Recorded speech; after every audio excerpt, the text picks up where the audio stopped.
जय हिंद. मी brigadier Hemant Mahajan.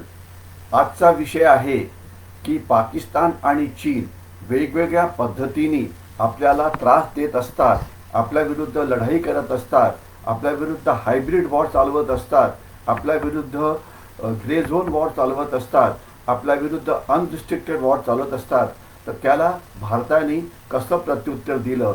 आपण काही महत्त्वाच्या घटना बघू ज्या या वर्षामध्ये या आठवड्यामध्ये घडलेल्या आहे, ज्यामुळे भारताची जी सुरक्षा आहे ती अजून जास्त मजबूत झालेली आहे. सर्वात पहिले एक रिपोर्ट तयार करण्यात आलेला आहे एक्झिम बँककडून. त्यात त्यांनी म्हटलेलं आहे की भारत आफ्रिकेमधल्या देशाला त्यांची शस्त्राची आणि सुरक्षेची जी गरज असते ती अगदी पूर्णपणे पूर्ण करू शकतो. आणि त्या निमित्ताने एक भेट झाली होती आफ्रिकेतल्या राष्ट्रांशी आणि आपली, आणि त्यामध्ये आफ्रिकेला आपण कुठली शस्त्र पुरवायची यावरती करार करण्यात आले. ही चांगली बाब आहे. यामुळे देशामध्ये इंडस्ट्री ही वाढेल, स्मॉल स्केल सेक्टर वाढेल आणि युवकांना नोकऱ्या मिळतील. दुसरा मुद्दा आहे की भारताचे chief of army staff general Manoj Pande हे गेले होते भूतानला, आणि त्यांनी भूतान आणि भारत यांचा संरक्षण करार आहे. जर चीननी जर त्रास दिला पुन्हा डोकलामध्ये असो की अजून कुठे असो, तर भूतानचं रक्षण करणं हे आपलं काम आहे. तर त्याकरता या दोघांच्या मध्ये वाटाघाटी झाल्या आणि याच्यानंतर प्रत्येक वर्षी भूतानचं सैन्य आणि भारतीय सैन्य युद्ध अभ्यास करत असतं भूतानमध्ये जाऊन, की जर भूतानवरती हल्ला झाला तर काय. याच्याशिवाय भारतीय सैन्याने एक नवीन युनिफॉर्म ज्याला कॉम्बॅट ड्रेस बनायचं किंवा वाघ्या ड्रेस बनायचं तो तयार केलेला आहे. तर ती आपल्या माहिती करतात. एक चांगली बातमी आर्थिक दृष्टीने अशी होती की आपलं जे फॉरेन एक्सचेंज रिझर्व्ज आहेत या आठवड्यामध्ये 6 अब्ज डॉलर्सनी ते वाढले. म्हणजे आपला जो इम्पोर्ट आणि एक्सपोर्ट म्हणजे आयात आणि निर्यात चाललेली आहे, यामुळे आपल्याला चांगलं यश मिळालेलं आहे आणि आपली अर्थव्यवस्था ही वेगाने पुढे जात आहे. कारण आपल्या तुलनेमध्ये जगातल्या इतर राष्ट्रांना त्यांची अर्थव्यवस्था अतिशय खालच्या लेवलला जाऊन पोहोचलेली आहे. पुढचा जो प्रश्न आहे तो मात्र थोडा गंभीर आहे. नॅशनल कॅपिटल रिजन किंवा दिल्लीमध्ये गेल्या 2-3 आठवड्यापासून प्रचंड धूर पसरलेला आहे. तिथली हवा ही विषारी झालेली आहे आणि रोज आपण वर्तमानपत्रामध्ये वाचू शकाल की तिथे जी हवा आहे ती अत्यंत विषारी आहे. तिथली हवा अत्यंत विषारी आहे. त्यामुळे अनेक जण आजारी पडता आहेत. या 2-3 महिन्यामध्ये ज्या वेळेला ही हवा विषारी होते तर त्यावेळेला दिल्लीमध्ये मृत्यूचं प्रमाण हे वाढतं. म्हातारी माणसं असो की लहान बाळं असो की ज्यांना पहिलेच काहीतरी थोडीशी रोगराई झालेली आहे, ज्यामुळे त्यांचं जे इम्युनिटी आहे ती कमी झालेली आहे, असे वेगवेगळे लोक असतात, त्यांना खूप त्रास होतो. आणि हे कशामुळे होतं तर दिल्लीच्या आजूबाजूला पंजाब आहे, तिथे मोठ्या प्रमाणामध्ये राईस म्हणजे पॅडी हे पीक उगवलं जातं आणि त्याच्या पॅडी ते पीक कापल्यानंतर त्याचा जो खालचा जो भाग राहतो तो खालचा भाग जो असतो तो जाळला जातो आणि तो जाळल्यामुळे जो सगळा विषारी धूर तयार होतो तो धूर सगळ्या दिल्लीला कव्हर करतो. आणि हे शेतकरी जे आहेत पंजाबचे हे ऐकायला तयार नाहीत. गव्हर्नमेंटनी त्यांना अनेक गोष्टी देण्याचा प्रयत्न केला.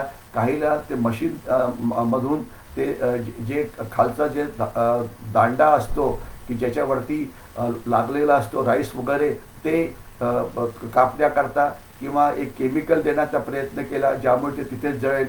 या लोकांना कळत नाही, या शेतकऱ्यांना कळत नाही की यामुळे जो विषारी धूर होतो त्यामध्ये दिल्लीमधले लोक अक्षरशः मारले जात आहेत. लहान मुलांना प्रचंड त्रास होतो. आणि परंतु हे न ऐकणारे लोक आणि त्यांना सरकार काहीही करू शकत नाही. त्यांना इतकं लाडावून ठेवलेलं आहे की त्याच्यामुळे दिल्लीला अजून तरी पुढचे 2 महिने अशा प्रकारची विषारी हवा आहे, त्यामध्ये राहावंच लागेल. आणि एअर क्वालिटी इंडेक्स असतो तर तो इंडेक्स आता 400च्या पुढे गेला आहे. म्हणजे याचा अर्थ हवा जी आहे ती अत्यंत विषारी आहे. दिल्ली सरकारने आपलं शाळांना आता बंदी घातलेली आहे, तिथे वाहनांना बंदी घातलेली आहे, परंतु याने काहीही फरक पडणार नाही. मुख्य आहे की जे धान्य जाळलं जातं, जो कडबा जाळला जातो तो जर थांबवता आला तरच हे जे विषारी वायू 3 महिने दिल्लीकरांना त्यात श्वासोच्छ्वास घ्यावा लागतो तरच ते थांबू शकतं. परंतु हे शेतकरी ऐकायला तयार नाहीत आणि दिल्ली सरकारची किंवा पंजाब सरकारची त्यांना थांबवण्याची हिंमत नाही. दुसरा जो मुद्दा आहे तो एक ब्लास्ट झाला कोइंबतूर जो तामिळनाडूमध्ये आहे. त्याच्यामध्ये झालं असं की एक यंग मुलगा सिलेंडर घेऊन जात होता, मंदिरापाशी ब्लास्ट झाला, त्यामध्ये तो मारला गेला. तामिळनाडू सरकारने पहिले हे लपवण्याचा प्रयत्न केला, त्यांनी दाखवण्याचा प्रयत्न केला की केवळ सिलेंडर ब्लास्टमुळे गडबड झाली, परंतु नंतर ज्या वेळेला नॅशनल इन्व्हेस्टिगेशन एजन्सी तिथे आली तर त्यावेळेला दिसलं की त्याच्या गाडीमध्ये स्फोटक पदार्थ सुद्धा होते, त्याच्यामध्ये खिळे आणि इतर बॉम्बला लागणारं सामान होतं. त्याचा आयसिसशी पण संबंध होता. त्याचे काही साथीदार आता पकडण्यात आलेले आहे. म्हणजे मतपेटीच्या राजकारणाकरता तामिळनाडू सरकार गुन्हेगारांचा तपास करायलाच तयार नव्हतं आणि नेमकं हाच प्रकार पुष्कळशा प्रमाणामध्ये पश्चिम बंगालमध्ये सुद्धा केला जातो. तिथे काही बॉम्ब ब्लास्ट झाला, काही झालं तर सरकार ते लपवण्याचा प्रयत्न करतं आणि नॅशनल इन्व्हेस्टिगेशन एजन्सीला तिकडे येऊ देत नाही. हे देशाच्या सुरक्षेकरता अत्यंत धोक्याचं आहे. याच्या पुढची बातमी आहे की पुंछ जे काश्मीरमध्ये आहे तिथे पाकिस्तानच्या बाजूनी 3 दहशतवादी येत होते, त्यांना मारण्यामध्ये भारतीय सैन्याला यश मिळालं. याकरता सैन्याचं आपण कौतुकच करायला पाहिजे. पुढचा जो मुद्दा आहे, युनायटेड नेशन्स सिक्युरिटी काउन्सिलची एक काउंटर टेररिझम कमिटी आहे, म्हणजे दहशतवाद विरोधी कमिटी आहे पूर्ण जगाची. तर त्यांची यावेळेला मीटिंग झाली आणि आपण प्रयत्न करून ती मीटिंग भारतामध्ये घडवली. आणि ही मीटिंग कुठे झाली तर हॉटेल ताजमध्ये त्याला करण्यात आलं, जिथे दहशतवादी हल्ला झाला होता. आपल्याला आठवत असेल की 26/11चा हल्ला तिथे झाला होता आणि त्याच्यात किती लोक मारले गेले होते याची आपल्याला कल्पना आहे. त्यामुळे सगळ्या देशांचे जे तिथे प्रमुख होते त्यांना बघता आलं की तो हल्ला नेमका कुठे झाला, कसा झाला. आणि याच्याशिवाय त्यांना नंतर दिल्लीला सुद्धा घेऊन जाण्यात आलं आणि पार्लमेंटवरती जो दहशतवादी हल्ला झाला होता त्याविषयी माहिती देण्यात आली. आणि या मीटिंगमध्ये अनेक गोष्टींवरती लक्ष केंद्रित करण्यात आलं. खास तर जे ऑनलाईन उग्रवाद जो वाढवला जातो आहे, ऑनलाईन जी रिक्रुटमेंट केली जाते त्याच्याविषयी, ऑनलाईन जे पैसे एकत्र केले जातात त्याच्याविषयी, क्रिप्टोकरन्सीचा कसा वापर केला जातो त्याच्याविषयी, आणि अनमॅन्ड एरियल सिस्टीम म्हणजे ड्रोन्सचा वापर करून पाकिस्तान भारताच्या पंजाब राज्यामध्ये अफूगांजा चरस कसा पाठवतोय त्याविषयी माहिती देण्यात आली. लक्षात असावं की मागच्या वर्षी 100हून जास्त ड्रोन्स ड्रग्स घेऊन, अफूगांजा चरस घेऊन हे आले आपल्या पंजाबमध्ये. त्यांना आपण पाडू पण शकलो नाही, म्हणजे BSF जे बॉर्डर सिक्युरिटी फोर्स आहे त्यांनाही त्यांना पाडता आलं नाही. 8 ड्रोन्सची पकडली गेली, बाकीची तशीच येऊन सामान टाकून गायब झाली. तर याच्यामुळे किती धोका आहे. पंजाबमधल्या आज मानलं जातं की जवळजवळ 30-40% युवक हे नशेच्या आहारी गेलेले आहेत. तर पाकिस्तान आता खालिस्तानी दहशतवादाच्या ऐवजी हा जो अफूगांजा चरसचा जो दहशतवाद आहे तो वाढवतो आहे आणि नेमकं हेच आपण जगाच्या समोर टाकण्याचा प्रयत्न केला. आशा करूया की त्यांना ते कळालं असावं. एक अत्यंत महत्त्वाची बातमी आहे की टाटा कंपनी जी भारताची आहे आणि एअरबस कंपनी ही जी एक युरोपियन कंपनी आहे जी विमानं बनवते, त्यांच्यामध्ये एक प्रचंड मोठा करार झालेला आहे आणि C-295 नावाचं एक मोठं एअरक्राफ्ट भारतीय हवाई दलाकरता भारतामध्ये बनवलं जाईल. मी पुन्हा रिपीट करतो की हे एअरबस आणि टाटा यांचं एक जॉईंट व्हेंचर असेल आणि दोघंही मिळून ही विमानं भारतामध्ये बनवतील. याचा फायदा काय एक तर भारतीयांना उद्योगधंदा मिळेल, दुसरं भारताची इंडस्ट्री डेव्हलप होईल, तिसरं याची किंमत थोडी कमी असेल, चौथं लक्षात असावं की हे प्रायव्हेट कंपनी टाटाच्या बरोबर ज्यांचा करार झालेला आहे. पहिले भारत सरकार म्हणायचं की तुम्ही जे बनवायचं ते आमची जी एअरक्राफ्टची जी कंपनी आहे हिंदुस्तान एरोनॉटिक्स लिमिटेड जी बँगलोरला आहे त्यांच्याबरोबर बनवा, परंतु बाकीच्या जगाचे कारखाने हे त्यांच्याबरोबर बनवायला तयार नव्हते. कारण हिंदुस्तान अँटीबायोटिक्स लिमिटेड जी आहे त्यांची जी क्षमता आहे, एफिशियन्सी जी आहे ती अतिशय पुअर आहे आणि त्यांच्याबरोबर काम करायला कुठलाही देश तयार नाही, हे आपल्याला कळायला पाहिजे. आणि आता टाटांच्या बरोबर काम करायला मात्र हे तयार आहेत. तर आज 40 अशी विमानं पुढच्या 3 ते 4 वर्षामध्ये भारतात बनतील. यामुळे भारतीय सैन्याला फार मोठा फायदा होईल आणि याच्याशिवाय जमलं तर आपण परदेशातल्या इतर राष्ट्रांना सुद्धा ही विमानं विकू शकतो. हे फार चांगलं आहे, कारण आपण सगळ्याच गोष्टी भारतामध्ये स्वतःच संशोधन करून बनवू शकत नाही, परंतु ज्या हाय क्लास कारखाने आहेत की जे पहिले एक्झिस्टिंग आहेत त्यांची मदत घेऊन जर आपण भारतामध्ये ते बनवलं तर आपल्याला नक्कीच फायदा होईल. की नेमकं तेच करण्याचा प्रयत्न आता केला जातो आहे. ही भारताकरता एक अतिशय चांगली बाब आहे. जो पुढचा प्रश्न आहे की DRDO म्हणजे डिफेन्स रिसर्च डेव्हलपमेंट ऑर्गनायझेशन यांनी एक अँटी बॅलिस्टिक मिसाईल डिफेन्स नावाची एक सिस्टीम आहे त्याच्याविषयी संशोधन केलं आणि एक AD-1 नावाचं एक मिसाईल टेस्ट केलं. म्हणजे नेमकं काय आणि त्यामध्ये त्यांना यश मिळालं. म्हणजे काय, शत्रू ज्या वेळेला आपल्यावरती विमानाच्या मदतीने हल्ला करतो किंवा मिसाईल्स म्हणजे क्षेपणास्त्राच्या मदतीने हल्ला करतो तर त्याच्या विरुद्ध आपलं रक्षण करण्याकरता आपण एक मिसाईल तयार केलेलं आहे ज्याचं नाव आहे AD-1 आणि हे 300-400 किलोमीटरपर्यंत हे काम करू शकतं. यामुळे शत्रूचा मिसाईल हल्ल्याला ते मिसाईल किंवा ती क्षेपणास्त्र भारतामध्ये पोचायच्या आधीच आपण त्याला बर्बाद हे करू शकतो. तर हे जे यश आहे हे अर्थात चांगलं आहे. आपल्याला अशा प्रकारचं संशोधन हे चालूच ठेवावं लागेल आणि येणाऱ्या काळामध्ये ड्रोन्स जी भारतामध्ये येत आहेत पाकिस्तानच्या बाजूनी त्यांना थांबवण्याकरता सुद्धा आपण आपली विमानं जी आपले जे मिसाईल्स आहेत ती तयार करतो आहे.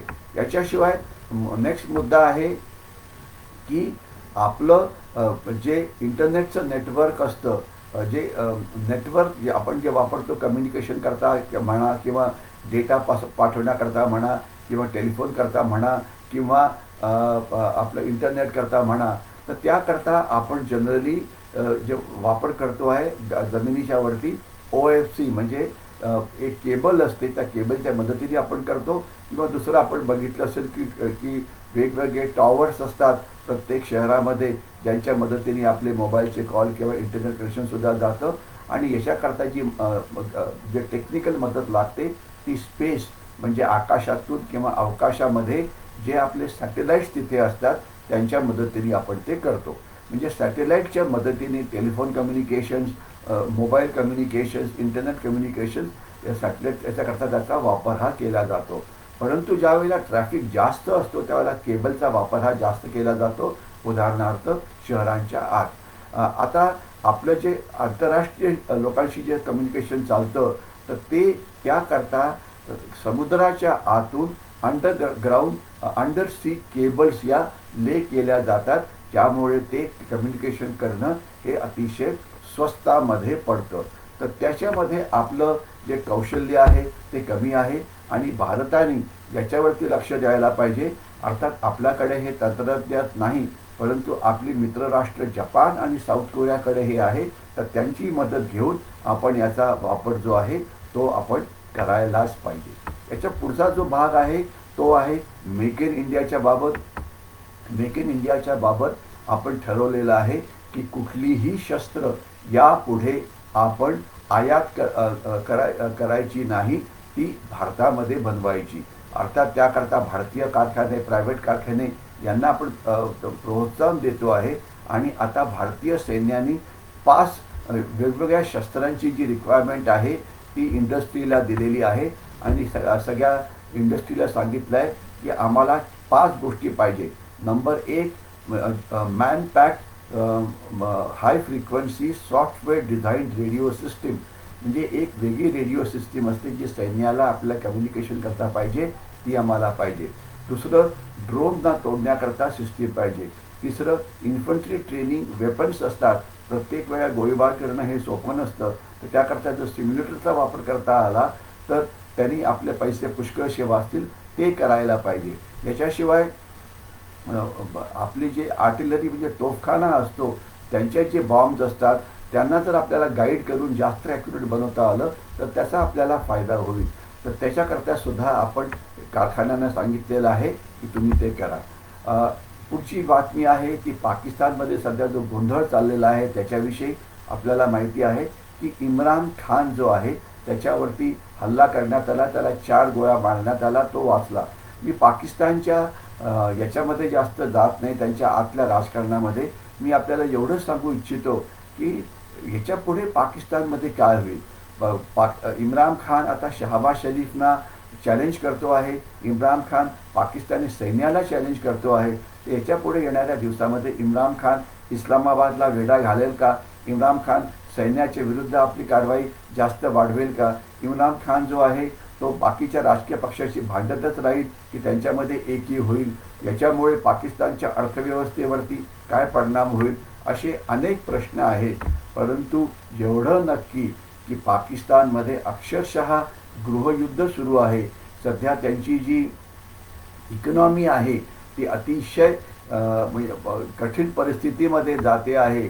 आणि यावेळेला ते इकॉनॉमी म्हणजे आर्थिक प्रगती करायच्या ऐवजी अजूनसुद्धा एकमेकाशी भांडण्यामध्ये गुंतलेले आहेत, हिंसाचारामध्ये गुंतलेले आहेत, की जे त्यांच्याकरता अतिशय धोक्याचा आहे. याचा पुढचा जो विषय ज्याच्याविषयी मी बोलणार आहे ते म्हणजे चीनच्या विरुद्ध कारवाई करण्याकरता आपण आपल्या मित्र राष्ट्रांची मदत घेतली पाहिजे, ज्यामुळे आपला खर्च कमी होईल आणि चीनच्या विरोधात आपण काम करू शकू. तर नेमकं काय कुठली मित्र आपल्याला मदत करता आहेत?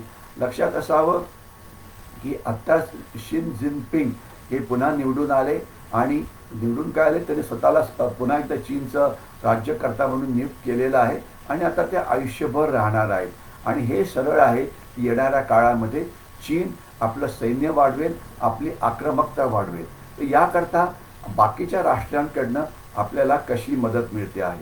एक मदत जपानकडे मिळते आहे की जपान आता आपल्या भूमीवरती हायपरसॉनिक मिसाईल्स तैनात करण्यात आहे, ज्यामुळे जर चीनच्या नौदलाने हल्ला केला तर त्यांना ते प्रतिहल्ल्यांनी जबाबदार राहू शकतात. दुसरी बातमी अशी आहे की काही देश आहेत साऊथ अमेरिकेचे किंवा इव्हन नॉर्थ अमेरिकेचे की ज्यांच्याकडे फारसं मोठं सैन्य नाही आणि चीनी ज्या बोटी असतात त्या तिथे जाऊन त्यांच्या समुद्रामध्ये मासेमारी करतात, की ज्याला आपण अवैध मासेमारी असं म्हणू शकतो, ज्याला आपण पोचिंग असं म्हणू शकतो. तर असे इक्वेडॉर नावाचं जे स्टेट आहे तिथे हे मासेमारी चीनची चालू होती आणि USA कोस्ट गार्डनी जाऊन चीनी ज्या फिशिंग बोट्स होत्या त्यांना तिथून धक्का मारून बाहेर काढलं. लक्षात असावं की आपले समजा आपण भारतापुरतं बोलायचं म्हटलं तर भारताचे मच्छीमार हे फक्त किनारपट्टीवरती मासेमारी करतात, परंतु चीनचे जे मच्छीमार आहेत समुद्राच्या आत जाऊन डीप ओशनमध्ये जाऊन आणि अशा ठिकाणी तिथे कोणी मासेमारी करत नाही, खास तर जी बेटं असतात पॅसिफिकमध्ये किंवा तिथे जाऊन करतात. आणि आपले मच्छीमार जे आहेत ते त्यांनी अंदमान निकोबारपाशी जाऊन मच्छीमारी करायला पाहिजे, की जी आपलीच बेटं आहेत त्यांनी लक्षद्वीप बेटापाशी जाऊन मच्छीमारी करायला पाहिजे, ते करत नाहीत की जे त्यांनी करायला पाहिजे. पुढचा प्रश्न असा आहे की चीनचे जे वेगवेगळे प्रोजेक्ट्स जे वेगवेगळ्या देशामध्ये होतात त्यांच्यावरती अनेक वेळा हल्ले होतात, म्हणून आता चीननी ठरवलेलं आहे की ते आपले प्रायव्हेट सिक्युरिटी कंपनीज तिथे पाठवतील आणि आपल्या लोकांचं रक्षण हे करतील. याच्यावरून कोणालाही कळून यावं की चीनच्या विरोधात जगामध्ये केवढा राग आहे. पुढचा मुद्दा आहे की कॅनडाने चीनी फर्म्स ज्या कॅनडामध्ये लिथियम नावाचा मिनरल काढायची तिथल्या खाणीमधून त्यांना आता बंदी घातली आहे. कारण लिथियम एक अतिशय क्रिटिकल असा भाग आहे, क्रिटिकल अशी धातू आहे ज्याचं फार प्रचंड महत्त्व आहे. आता चीनला थांबवण्याकरता त्याला आता हे अशा प्रकारचं खाणकाम हे थांबवण्यात येतं आहे. पुढचा मुद्दा आहे की नेदरलँड्सला अमेरिकेने प्रेशर टाकलेलं आहे की जी चिप टेक्नॉलॉजी असते, जे सेमीकंडक्टर्स असतात, त्याचा व्यापार चीनच्या बरोबर अजिबात करायचा नाही याबद्दल प्रेशर टाकलं जात आहे. यामध्ये आपण पण प्रेशर टाकतो आहे, ज्यामुळे चीनचं जे तंत्रज्ञान आहे ते मागे पडेल आणि चीनची जी क्षमता आहे भारताच्या विरुद्ध काम करण्याची ती हळूहळू कमी होईल. पुढचा मुद्दा आहे की फ्रान्सची मदत घेऊन इंडियन ओशन आणि पॅसिफिक ओशनमध्ये जी चीनी जहाजांची जी घुसखोरी आहे त्याला आपण तोंड देण्याचा प्रयत्न करतो आहे. फ्रान्स आता मोठ्या प्रमाणामध्ये त्यांची जहाजं ही इंडो पॅसिफिकमध्ये तैनात करत आहे. याच्याशिवाय तैवानला आपण मदत करतो आहे आणि याच आठवड्यामध्ये तैवानचं एक व्यापारी शिष्टमंडळ भारतामध्ये येणार आहे आणि आपण तैवानबरोबर वेगवेगळे करार करून आपण अर्थातच तैवानची मदतसुद्धा घेणार आहे आपल्या तंत्रज्ञानाची क्षमता वाढवण्यामध्ये. आत्ताच युनायटेड स्टेट्स ऑफ अमेरिकेने आपली US नॅशनल डिफेन्स स्ट्रॅटेजी 2022 करता त्यांनी जगासमोर मांडली.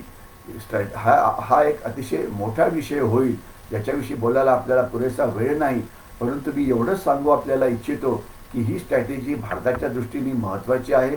2 कारणामुळे.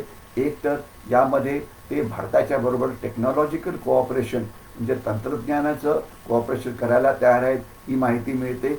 आणि अमेरिका ही तंत्रज्ञानाची महाशक्ती आहे आणि त्यांच्याकडनं आपल्याला देशाकरता लागणारं तंत्रज्ञान जर जास्त वेगाने मिळालं तर आपली आर्थिक प्रगतीच काय, आपली इव्हन मिलिटरी प्रगती ही जास्त वेगाने होऊ शकते, जी होण्याची शक्यता आता खूपच जास्त आहे. आणि पुढचा मुद्दा आहे की त्यांनी सांगितलेला आहे की चीन आमचा नंबर 1 शत्रू आहे आणि चीनच्या विरोधामध्ये आम्ही काम करणारच. तर हे मुद्दे तिथे कव्हर करण्यात आलेले आहेत. तर मला वाटतं की या सगळ्यामुळे आपल्याला दिसून येईल की आपण आपल्या मित्र राष्ट्रांची मदत या सगळ्यामध्ये कशा प्रकारे घेतो आहे. बोलायला पुष्कळ आहे.